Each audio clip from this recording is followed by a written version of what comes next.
Good morning student. आज का हमारा टॉपिक है objective of consumer protection act 1986, यानी कि कंज्यूमर प्रोटेक्शन का क्या उद्देश्य था।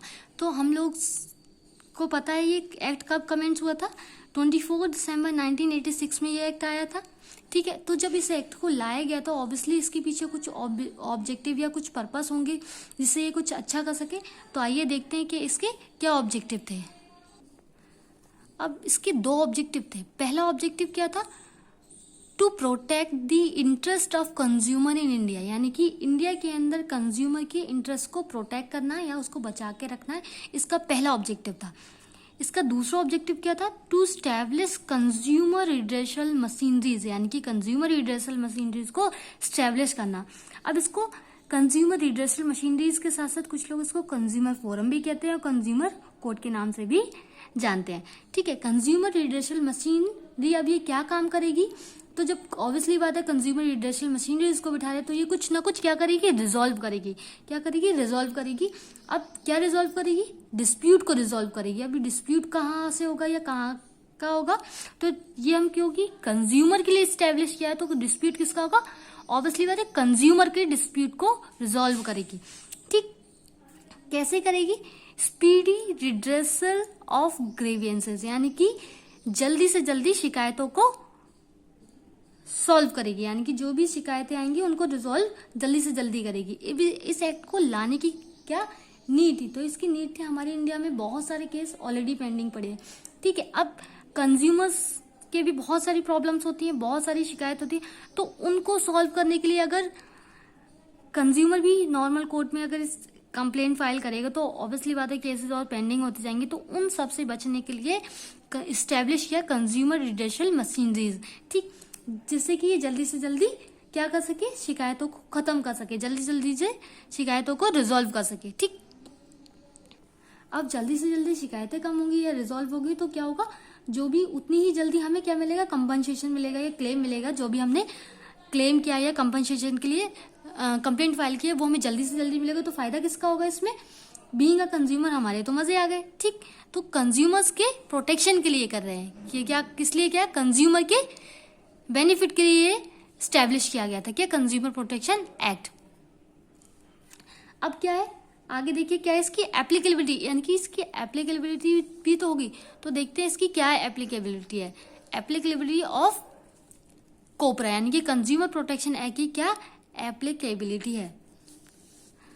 अब एप्लीकेबिलिटी क्या होता है, एप्लीकेबिलिटी मतलब उस एक्ट में क्या कौन कौन सी जगह पे वो एक्ट लागू होगा, यानी कि ये कहाँ कहाँ पे काम, एप्लीकेबिलिटी कहाँ लिखी होती है, सेक्शन 1 में, यानी कि किसी भी एक्ट के सेक्शन 1 में एप्लीकेबिलिटी लिखी होती है। ठीक, अब सेक्शन 1 में ये एप्लीकेबिलिटी लिखित है। अब इंडिया में कौन कौन सी जगह पे ये एक्ट एप्लीकेबल होगा, हमें ये देखने के लिए इसकी एप्लीकेबिलिटी को चेक करना होता है। तो क्या है, this act applicable to whole of the India except the state of Jammu and Kashmir, यानी कि ये जो एक्ट है ये पूरे इंडिया में एप्लीकेबल होगा, यानी कि पूरे इंडिया में एप्लीकेबल होगा, लेकिन कहाँ पे नहीं होगा applicable, except the state of Jammu and Kashmir. यानी जम्मू एंड कश्मीर पे इंडिया के बहुत सारे एक्ट ऐसे हैं जहाँ जो एप्लीकेबल नहीं होगा, तो उन्हीं में से कोपरा यानी कि कंज्यूमर प्रोटेक्शन एक्ट भी है जो कि वो एप्लीकेबल नहीं होगा। बाकी होल इंडिया में यानी कि पूरे इंडिया में कंज्यूमर प्रोटेक्शन एक्ट एप्लीकेबल होगा। ठीक, अकॉर्डिंग टू लॉ कंज्यूमर के कुछ राइट्स भी बताए गए हैं, क्योंकि ये कंज्यूमर प्रोटेक्शन एक्ट की बात कर रहे हैं तो इसमें कंज्यूमर के कुछ राइट्स भी दिए गए हैं। बेसिकली मैं राइट्स को डिस्कस कर चुकी हूँ, फिर भी मैं इन शॉर्ट देखती हूँ तो कि इसके क्या 6 राइट दिए गए। Right to information, right to protection, right to hear, right to choose, right to be education, right to seek redressal, यानी कि ये वो अधिकार हैं जो कंज्यूमर को किसके थ्रू मिले, कंज्यूमर प्रोटेक्शन एक्ट के थ्रू मिले। क्यों मिले, ताकि ये कंज्यूमर के इंटरेस्ट को प्रोटेक्ट कर सके। ठीक, अगर इनके अगेंस्ट कोई फाइल होती है या फिर इनके इन राइट के अंडर कोई भी प्रॉब्लम होती है तो कंज्यूमर अपना केस फाइल कर सकता है, कहाँ पे, कंज्यूमर रिड्रेसल मशीनरीज में। ठीक है, आइए देखते हैं हम नेक्स्ट क्या है। नेक्स्ट है हमारा कंज्यूमर काउंसिल, यानी कि कंज्यूमर काउंसिल क्या होता है या क्या काम करता है ये देखते हैं हम। तो कंज्यूमर काउंसिल का क्या काम होता है, एक्ट के से related provision, rules and regulation इनको फ्रेम करना। ठीक, क्या करना काम होता है, कंज्यूमर प्रोटेक्शन एक्ट के से रिलेटेड जो भी प्रोविजंस होते हैं, ठीक है, जो भी रूल्स होते हैं, जो भी रेगुलेशंस होते हैं, इनको फ्रेम करना। लेकिन इनको फ्रेम करने से क्या करेगा, ऑब्वियसली उस एक्ट को रेगुलेट और इम्प्लीमेंटेशन करने के लिए, देखने के लिए काउंसिल तो होगा। ठीक, तो काउंसिल क्या करता है कि कंज्यूमर जो भी एक्ट होता है उसके rules and regulation and provision को फ्रेम करता है। ठीक है, बेसिकली इंडिया में 3 टाइप के काउंसिल्स होते हैं, सेंट्रल, स्टेट एंड डिस्ट्रिक्ट। ठीक, फर्स्ट वन सेंट्रल है हमारा, सेकंड वन इज स्टेट है और थर्ड वन इज डिस्ट्रिक्ट। आइए देखते हैं। अच्छा, काउंसिल के अंदर कुछ ना कुछ तो काम होता होगा, वो कितने टाइम में होता है, क्या होता है, इसमें कितना इन्वेस्टमेंट होता है या इसमें कितना इंटरवल होता है, वो सब देखने के लिए हम देखते हैं कि क्या होता है। तो पहला हमारा बेसिक देखते हैं, सेंट्रल, स्टेट एंड डिस्ट्रिक्ट। इसमें क्या करते हैं, पहला इसमें देखते हैं चेयरमैन। अब इसमें चेयरमैन कौन होते हैं, मिनिस्टर ऑफ सेंट्रल गवर्नमेंट, यानी कि सेंट्रल गवर्नमेंट का जो भी मिनिस्टर होते हैं वो इसके चेयरमैन होते हैं। कहाँ के, सेंट्रल काउंसिल के। नेक्स्ट है हमारा स्टेट, यानी कि स्टेट का जो स्टेट गवर्नमेंट मिनिस्टर होते हैं वो चेयरमैन कौन होते हैं, स्टेट गवर्नमेंट मिनिस्टर। और डिस्ट्रिक्ट में चेयरमैन कौन होता है, कलेक्ट्रेट कौन होता है, कलेक्टर जो भी होता है वो इसका चेयरमैन होता है। अब हम बात करते हैं मीटिंग्स की, काउंसिल में कितनी मीटिंग होती हैं। तो at least once in a year, यानी कि कम से कम एक साल में एक होती है, एक साल में एक मीटिंग होती है एटलीस्ट।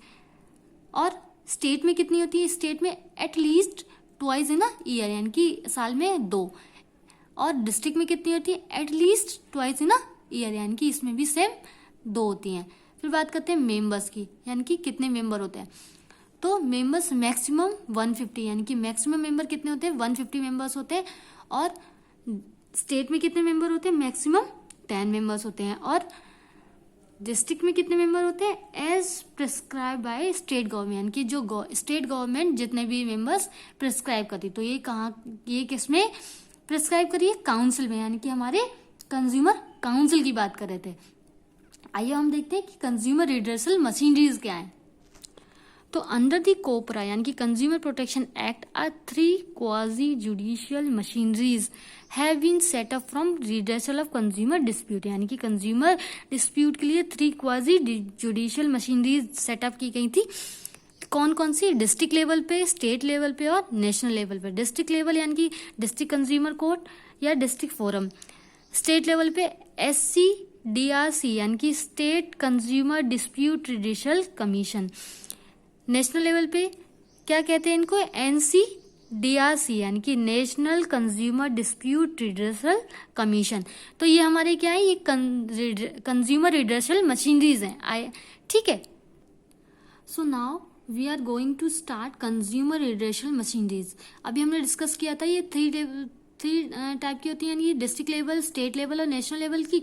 ठीक है, अब क्या है अबाउट कंज्यूमर रिड्रेसल मशीनरीज, ये एक्ट के ऑब्जेक्टिव में ही था। ठीक, ये हमारा ऑब्जेक्टिव ही था। इनका क्या काम होता है, शिकायतों को तेजी से रिजॉल्व करना। अब वो हम चीजें पढ़ने जा रहे हैं जो हमारी डे टू डे लाइफ में बहुत यूज आएंगी। और अगर कंज्यूमर होने के बाद हमारे साथ कुछ गलत होता है तो हम इन सब चीजों का ध्यान रखेंगे और इन सब की हेल्प से हम एक्शन ले सकते हैं। ठीक है, तो पहले हम ये जान लेते कि कंज्यूमर रिड्रेसल मशीनरी में क्या क्या होता है। बेसिस क्या है हमारा, district, state and national level. ये हमारे 3 टाइप के होते हैं रिड्रेसल मशीन। पहला है हमारा प्रिसाइडिंग ऑफिसर।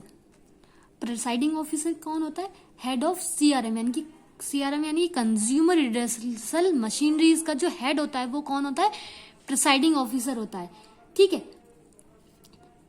ऑफिस में जो भी, यानी कि प्रिसाइडिंग ऑफिसर जो होता है, जो भी डिसीजन देगा या फिर तीनों के अलग अलग होते हैं, ठीक। प्रिसाइडिंग ऑफिसर क्या करता है, वो जो भी डिसीजन होता है वो प्रिसाइडिंग ऑफिसर लेता है, ठीक। तो डिस्ट्रिक्ट का प्रिसाइडिंग ऑफिसर कौन होता है, डिस्ट्रिक्ट लेवल का जज ऑफ डिस्ट्रिक्ट कोर्ट, यानी कि डिस्ट्रिक्ट कोर्ट का जो भी जज होता है वो प्रिसाइडिंग ऑफिसर होता है। स्टेट में कौन होता है, जज ऑफ हाई कोर्ट, यानी कि हाई कोर्ट का जो भी जज होता है वो प्रिसाइडिंग ऑफिसर होता है स्टेट लेवल पे, ठीक।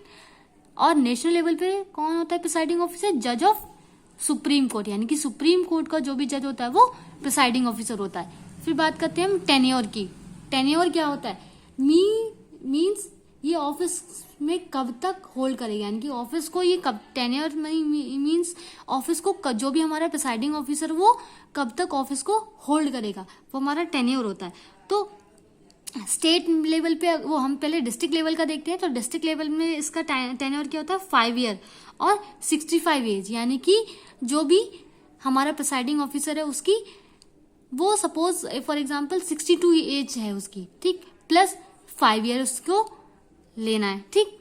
तो कितना हो गया, 62 प्लस 5 इज इक्वल टू 67, ठीक, और 65, ठीक, क्योंकि एज कितनी लेनी है हमें, 65। तो विच एवर इज अर्लियर, यानी कि 67 और 65 में जो अर्लियर होगा वो उतने ही टाइम के लिए, यानी कि उतना ही उसका टेन्योर होगा, ठीक। तो टेन्योर यानी कि जो पहले का टाइम होगा, तो हमारा पहले का टाइम क्या है, 65, ठीक। तो ये उसका टेन्योर हो गया। ऐसे स्टेट लेवल में देखते हैं 5 ईयर और 67 age, whichever is earlier, यानी कि 5 ईयर उसका टाइम पीरियड होगा और उसकी एज कितनी मांगी जाए, कितनी एज तक वो होल्ड कर सकता है, 67 एज तक, ठीक। सेम नेशनल लेवल पे, नेशनल लेवल पे क्या है, 5 ईयर उसका टाइम पीरियड होगा और एज कितनी, लिमिट कितनी होगी, 70 ईयर्स, यानी कि 70 उसकी एज लिमिट होगी, विच एवर इज अर्लियर, यानी कि कितना अर्लियर होगा, जो भी उसका जल्दी होगा, यानी कि 70 एज से के अंडर। फिर बात करते हैं मेंबर्स की, यानी कि इसमें कितने मेंबर्स होंगे, ठीक, किसमें, हमारे कंज्यूमर रिड्रेसल मशीनरीज में। एटलीस्ट पहले हम डिस्ट्रिक्ट लेवल का देखते हैं, डिस्ट्रिक्ट में कितने होंगे, at least 2 out of which 1 shall be women, यानी कि 2 होंगे मेंबर्स और उसमें एक कौन होगी, एक वुमेन होगी। ऐसी स्टेट लेवल में देखते हैं, स्टेट में at least same as at least 2 out of which 1 shall be women, यानी कि इसमें 2 मेंबर होंगे और उसमें से एक वुमेन होगी। अब बात करते हैं नेशनल, इसमें थोड़ा सा चेंजेस है, इसमें क्या, at least 4 out of which 1 shall be women, यानी कि एटलीस्ट 4 मेंबर होने चाहिए और उनमें से एक वुमेन होनी चाहिए। अब इसमें आप 4 वुमेन भी ले सकते हैं, यानी कि कोई भी इसमें एक वुमेन का कंपल्शन दिया गया, लेकिन ये नहीं कहा गया है कि आप इसमें 4 वुमेन्स नहीं ले सकते, तो इसमें आप 4 की 4 वुमेन्स, 4 मेंबर वुमेन्स भी ले सकते हैं। अब बात करते हैं मिनिमम एज ऑफ मेंबर, यानी कि कितनी एज होती है किसकी, मेंबर्स की, ठीक। तो 35 ईयर्स होती है आपकी डिस्ट्रिक्ट लेवल पे, स्टेट लेवल पे भी सेम एज 35 ईयर्स और नेशनल लेवल पे भी सेम एज 35 ईयर्स। फिर बात करते हैं पेक्यूनरी लिमिट की। पेक्यूनरी लिमिट क्या होता है, अप टू ₹20 लाख, यानी कि पेक्यूनरी मीन्स कि आप कितनी, यहाँ पर कितनी मॉनेटरी लिमिट हो सकती है, ठीक है, कितनी लिमिट में आप केस अपना फाइल कर सकते हैं, यानी तीनों के अंदर अलग अलग अमाउंट होता है, ठीक, अलग अलग अमाउंट के अकॉर्डिंग आप केस फाइल करेंगे। तो डिस्ट्रिक्ट में कितने अमाउंट तक का आप केस फाइल कर सकते हैं, अप टू ₹20 लाख, यानी कि 20 लाख तक का केस आप अपने डिस्ट्रिक्ट कोर्ट में फाइल कर सकते हैं। अब बात करते हैं स्टेट लेवल में। State level more than 20 lakh but up to 1 crore, यानी कि 20 करोड़ से ज्यादा और 20 लाख से ज्यादा और 1 करोड़ के अंदर का केस आप डिस्ट्रिक्ट कोर्ट में, स्टेट कोर्ट में फाइल कर सकते हैं, ठीक है। अब बात करते हैं नेशनल लेवल की। तो नेशनल लेवल में मोर देन 1 करोड़, यानी कि 1 करोड़ से ज्यादा का केस ही आप उसके अंदर फाइल कर सकते हैं, ठीक। तो ये तो हो गया हमारा पेक्यूनरी लिमिट। अब बात करते हैं टेरिटोरियल लिमिट की। तो टेरिटोरियल लिमिट क्या होती है, टेरिटोरियल मीन्स कि अगर कोई डिसीजन लेगा तो वो पहले क्या देखेगा, डिस्ट्रिक्ट देखेगा, यानी कि जो भी रिड्रेसल मशीन होगी वो उस डिस्ट्रिक्ट के अंदर आ भी रहा है या नहीं आने, उस डिस्ट्रिक्ट के अंदर आना चाहिए, ठीक है, तभी आप डिसीजन ले सकते हैं, ठीक। तो territorial with in a district, ठीक, यानी कि डिस्ट्रिक्ट के अंदर जो भी आप के उसके अंदर आ रहा है उसी के अंदर आप केस फाइल कर सकते हैं। स्टेट में क्या, विद इन स्टेट यानी कि स्टेट के अंदर, अपनी स्टेट के अंदर अंदर अपना केस फाइल कर सकते हैं। विद इन कंट्री यानी कि पूरी होल कंट्री में से आप केस फाइल कर सकते हैं। ठीक, ये तो हो गई हमारी टेरिटोरियल में। अब बात करते हैं अपील की।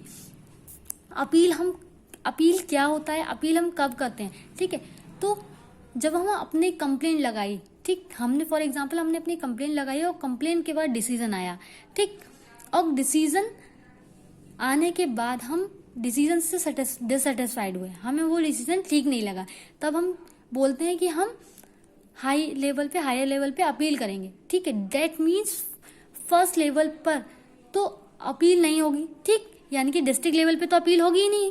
ठीक, तो हम अपील कहाँ करेंगे? स्टेट लेवल पे और नेशनल लेवल पे। ठीक है, तो अपील के लिए हम क्या करेंगे? हम सेकेंड और थर्ड लेवल को चूज करेंगे। ठीक है, फर्स्ट लेवल पे हमारी अपील नहीं होगी, यानी कि डिस्ट्रिक्ट लेवल पे हमारी अपील होगी ही नहीं। ठीक है, मान लीजिए अगर मैंने कोई केस फाइल किया, ठीक, लगाया डिस्ट्रिक्ट के पास, ठीक, और उसका डिसीजन आज आया, ठीक है, और आज जिस दिन मेरे पास डिसीजन आया उस दिन से लेकर नेक्स्ट 30 डेज के अंदर अंदर मैं स्टेट यानी कि रिड्रेसल मशीन के पास कंप्लेंट लगा सकती हूँ। ठीक है, कैसे? देखिए, विद इन 30 डेज डिस्ट्रिक्ट यानी कि 30 डेज के अंदर अंदर आपको अपना केस लगाना होगा। कैसे? कि जिस दिन आपका डिसीजन आया उसी दिन आपको उसे लेके आपको 30 डेज के अंदर अंदर अपनी कंप्लेंट फाइल करनी होगी। कहाँ पे? स्टेट पे। कैसे होगी?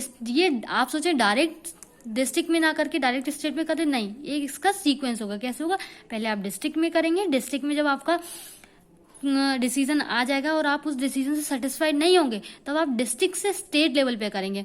ठीक, अब जब आप अपील करेंगे तो आपकी जो अपील बॉडी होगी उसको आपको कुछ मनी भी सबमिट करनी होगी। तो कितनी? 25,000 रुपीज और 50% विच इज एवरेज लेस, यानी कि या तो 25,000 रुपीज सबमिट करेंगे 25,000 और 50% करेंगे किसका? 50% जो अभी आपने कंप्लेन के लिए या फिर जो भी आपने कंपनसेशन के लिए मनी की अपील की होगी उसका, या तो 50% या फिर 25, जो भी इनमें से कम होगा। या तो 50% आपका सपोज 25,000 से कम है, या तो उतना करेंगे या फिर आप 25,000 रुपीज सबमिट करेंगे। फिर बात करते हैं कि नेशनल लेवल पे क्या होगा। नेशनल लेवल पे भी सेम विद इन 30 डेज, यानी कि आपको 30 डेज के अंदर अंदर कैसे करनी होगी? पहले आप सोचे डायरेक्ट डिस्ट्रिक्ट से स्टेट ना जाके नेशनल पे आ जाए, नहीं, इसका भी एक सीक्वेंस है। पहले आप स्टेट पे जाएंगे, स्टेट से आप नेशनल पे जाएंगे। ठीक है, इसमें मनी कितनी सबमिट करनी होगी? 35,000 और 50% विच एवरेज लेस, यानी कि 35,000, या वहां पे 25,000 जमा करने थे स्टेट पे, और नेशनल पे कितने करने? 35,000 रुपीज सबमिट करने, और या फिर 50% विच एवरेज लेस, यानी कि जो भी आपने कंपनसेशन के लिए या फिर कंप्लेंट फाइल की है, जितने भी उसके लिए मनी के लिए, उसका 50% रुपीज सबमिट करना होगा। ठीक है, जो भी कम होगा। ठीक, अब बात करते हैं क्या नेशनल के बाद भी हायर लेवल पे आप कोई अपील कर सकते हैं। ठीक है, अपील के केस में इतना तो होता है, अपील के केस में आप स्टेट से नेशनल और नेशनल से सुप्रीम कोर्ट में कर सकते हैं। तो नेशनल से आप सुप्रीम कोर्ट में भी अपनी अपील कर सकते हैं। तो इसमें कितने रुपीज सबमिट करने होंगे? 50,000 रुपीज सबमिट करने होंगे, या फिर आप 50% विच एवरेज लेस, यानी कि आपको या तो 50,000 रुपीज सबमिट करने, या फिर अपना जो भी आपका अमाउंट हो उसका 50% रुपीज आपको सबमिट करना होगा। इतनी मनी आपको अपील बॉडी को सबमिट करनी पड़ेगी, तभी आप अपना केस फाइल कर सकते हैं, अदरवाइज आप अपना केस फाइल नहीं कर सकते। ठीक है, तो ये हमारा था कंज्यूमर रिड्रेसल मशीनरीज सारी आज की। ठीक, कि क्या ऑब्जेक्टिव थे, क्या कैसे कैसे काउंसिल्स अपना काम करते हैं, कंज्यूमर रिड्रेसल मशीनरीज क्या होती है। ठीक है, थैंक यू सो मच।